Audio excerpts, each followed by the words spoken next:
यथाग्ने दाहिका शक्ति रामकृष्णे स्थिता हि या सर्वविद्यां स्वरूपां तां शारदां प्रणमाम्यहम्।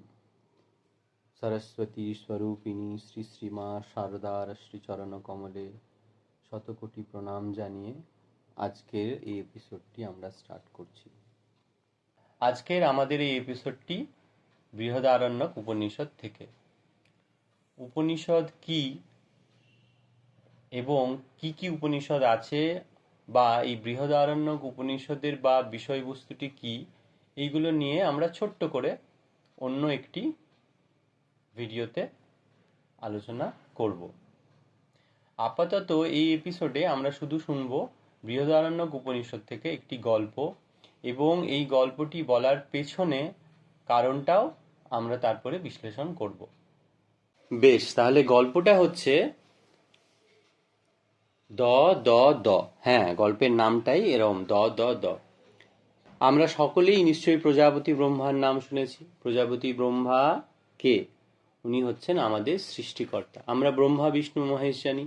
ব্রহ্মা হচ্ছেন সৃষ্টিকর্তা, বিষ্ণু হচ্ছেন পালনকর্তা, আর মহেশ মানে শিবা বা শিব, তিনি হচ্ছেন প্রলয়ের দেবতা। অনেক সময় আমরা এমনও বলে থাকি যে ঈশ্বর এক, এবং এই এক ঈশ্বরই বিভিন্ন কাজ করার সময় বিভিন্ন রূপ নিয়েছেন। কখনো তিনি ব্রহ্মা হয়ে সৃষ্টি করছেন, কখনো তিনি বিষ্ণু হয়ে পালন করছেন, আবার যখন দরকার সব কিছু ধ্বংস করে দেওয়ার, তখন তিনি শিব হয়ে ধ্বংসও করছেন। এই গল্পটা প্রজাপতি ব্রহ্মাকে নিয়ে। তো প্রজাপতি ব্রহ্মার তো সন্তান আমরা সকলেই, কারণ তিনি সৃষ্টি করেছেন, আর যা যা সৃষ্টি করেছেন সব কিছুরই তাহলে পিতা হলেন তিনি। তাহলে দেখতে গেলে দেবতা, মানুষ ও অসুর, এই তিনজনেই প্রজাপতি ব্রহ্মার সন্তান। দেবতার চরিত্র, মানুষের চরিত্র আর অসুরের চরিত্র নিশ্চয়ই আলাদা, এটুকু তো আমরা জানি। তো দেবতা, মানুষ আর অসুর, এদের তিনজনের চরিত্র আলাদা আলাদা হলেও এরা কোথায় কোনোভাবে ভাই ভাই হচ্ছে, কারণ তাদের সকলের পিতা সেই প্রজাপতি ব্রহ্মা। ব্রহ্মা তাই সকলেরই কল্যাণ চান। তিনি তো সৃষ্টিকর্তা, তিনি তো পিতা, তিনি তো চান যে তার সব ছেলেরই ভালো হোক। বড় হতে গেলে, ভালো হতে গেলে কিসের প্রয়োজন? শিক্ষার প্রয়োজন। প্রজাপতি বিদ্বান, তাই জন্য তিনি নিজেই তার সন্তানদের শিক্ষার ভার নিলেন। শিক্ষা বলতে কি কি শিক্ষা লাভ করলো তারা? না, তারা শিখলো যে সৎ চিন্তা করতে হয়, সৎ বাক্য বলতে হয়, সৎ আচরণ করতে হয়, আর সংযত থাকতে হয়, এইসব, এবং আরো অনেক কিছু তারা শিখলো। শুধু শিখলো না, অভ্যেসও করলো, কারণ শুধু শিখলে তো হয় না, সেটা প্র্যাকটিস করতে হয়, অভ্যেস করতে হয়। সেই সব করে তারা আস্তে আস্তে তাদের মধ্যে অনেক গুণের প্রকাশ এলো, এবং তারা ধীর হলো, শান্ত হলো। তাদের মধ্যে শক্তি এলো, তাদের মধ্যে এলো ওজস্বিতা, তেজস্বিতা, আর তার সাথে এলো ধৈর্য, আর এলো বিচারবোধ। তাহলে শিক্ষা লাভ করলেই আমাদের মধ্যে এই যে ধৈর্য, এই শক্তি, এই ধীর শান্ত ভাব, এই বিচারবোধ, এগুলি জাগরিত হয়। পবিত্র না হলে, শিক্ষা লাভ না করলে, ভালো মন্দ বিচারবোধ না থাকলে, আর নিজের শক্তিতে যদি বিশ্বাস না হয়, তাহলে কি লাভ? তা অনেক তো শিক্ষা লাভ হলো। এক সময় দেবতাদের মনে হলো তাদের স্বভাব এবার নির্মল হয়েছে। তারা তাদের অন্তরের যে ওজস্বিতা, মানে যে স্ট্রেংথ, সেটা অনুভব করছে। তাদের পিতা প্রজাপতির কাছে গিয়ে তারা প্রণাম করে বলল, ভগবান, আমাদের শিক্ষা তো শেষ হয়েছে, আপনি আমাদের উপদেশ দিন। প্রজাপতি তখন দেবতাদের দিকে প্রসন্ন দৃষ্টিতে তাকিয়ে, প্রসন্ন মানে হ্যাপিলি তাকিয়ে বললেন, কোনো বড় সড়ো উপদেশ কিন্তু দেননি, ছোট্ট একটা সিলেবল, রাইট, একটা মাত্র বর্ণ। কি উচ্চারণ করলেন? দ। তারপরে জিজ্ঞাসা করলেন, তোমরা বুঝতে পেরেছো তো আমি কি বললাম? দেবতারা ঘাড় নেড়ে জানালো, হ্যাঁ বুঝেছি পিতা। প্রজাপতি তখন বললেন যে, কি বুঝেছো বলো?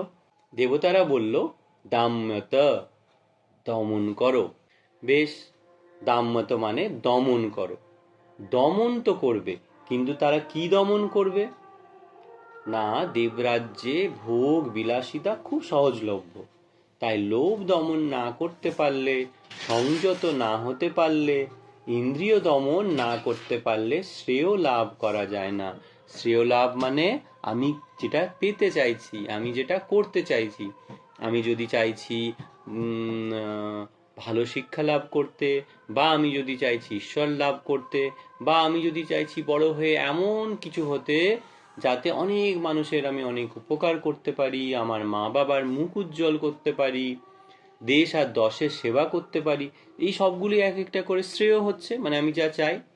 তো এই শ্রেয়র একটা শ্রেয় পাওয়ার জন্য একটা কন্ডিশন বা শর্ত হচ্ছে লোভকে সংযত করা।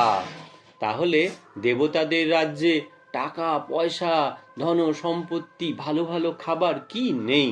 তাহলে তাদের জন্য সব থেকে ইম্পর্টেন্ট টা কি হলো না দাম্মত বা দমন করো, লোভ দমন করো। প্রজাপতি খুশি হলেন যে ঠিক বুঝেছে দেবতারা।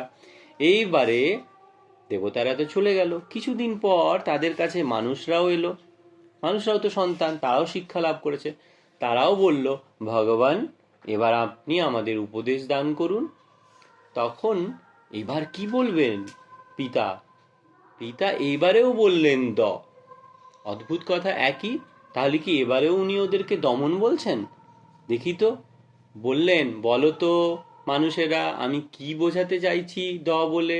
মানুষেরাও একটু ভেবে উত্তর দিল, হ্যাঁ বুঝেছি পিতা, আপনি বলতে চাইছেন মানে দত্ত, অর্থাৎ দান করো, দান করো।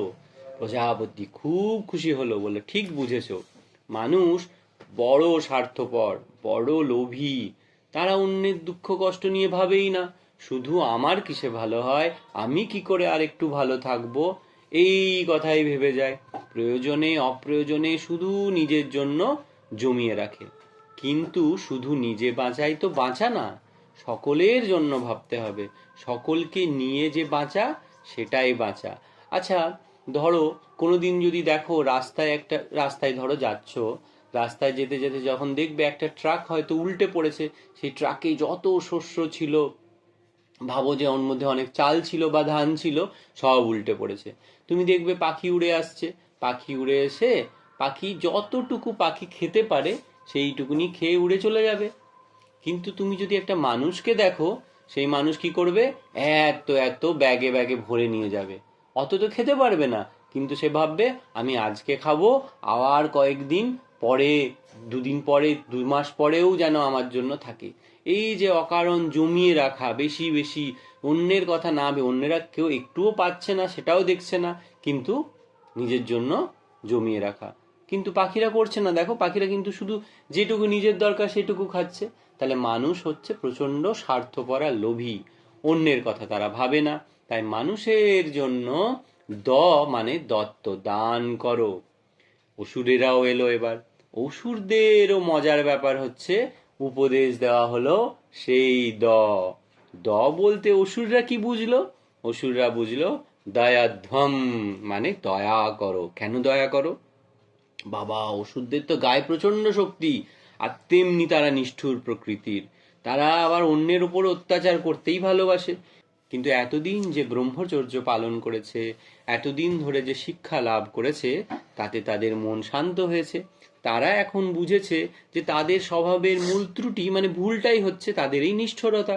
নিষ্ঠুরতা মানে এই যে প্রচন্ড আক্রমণ করা, প্রচন্ড অত্যাচার করা, প্রচন্ড কর্কশ হয়ে যাওয়া, এগুলোই। তাই প্রজাপতির উপদেশটা তাদের ক্ষেত্রে হচ্ছে দয়া করো, দয়া করো, সর্বজীবে দয়া করো।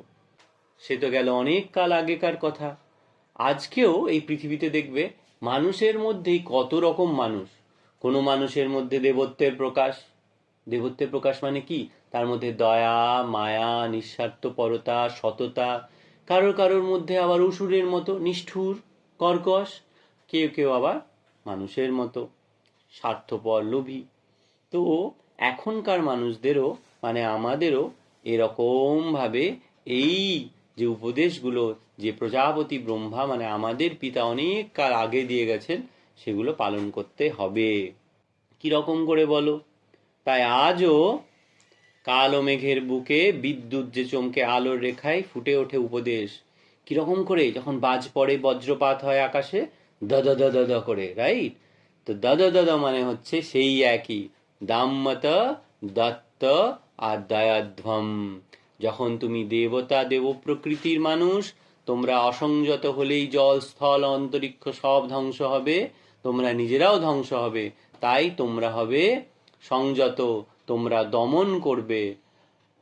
আর তার মানুষের মতো যারা মানুষের গুণসম্পন্ন, তাদের জন্য দত্ত, শুধু নিজের জন্য বাঁচলে হবে না, দান করতে হবে। অন্ন দান করা যায়, বিদ্যা দান করা যায়। আচ্ছা, অন্নদান, বিদ্যাদান, এই অনেক দানের মধ্যে কোন দান শ্রেষ্ঠ, সেই নিয়েও আমরা একদিন আলোচনা করব।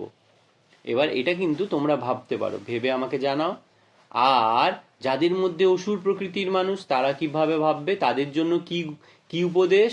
তাদের জন্য দয়া, দয়াধ্বম, নিষ্ঠুর হয়েও না, তোমরা প্রজাপতি ব্রহ্মার উত্তর পুরুষ, তোমাদের কি এসব শোভা পায়? তাই দ দ দ, দমন করো, দান করো, দয়া করো।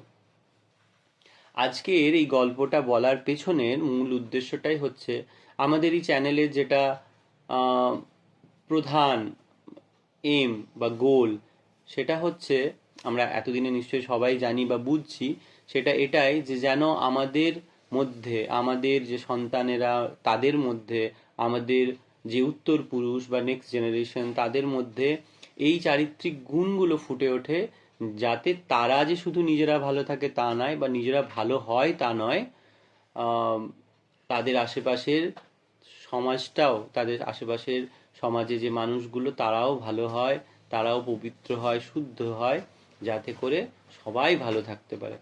তাই জন্য আজকের আমাদের এই গল্পটার মধ্যে দিয়ে আমরা কিছু গুণের কথা বললাম, যে গুণগুলো প্রতিটি মানুষের মধ্যে যেন থাকে।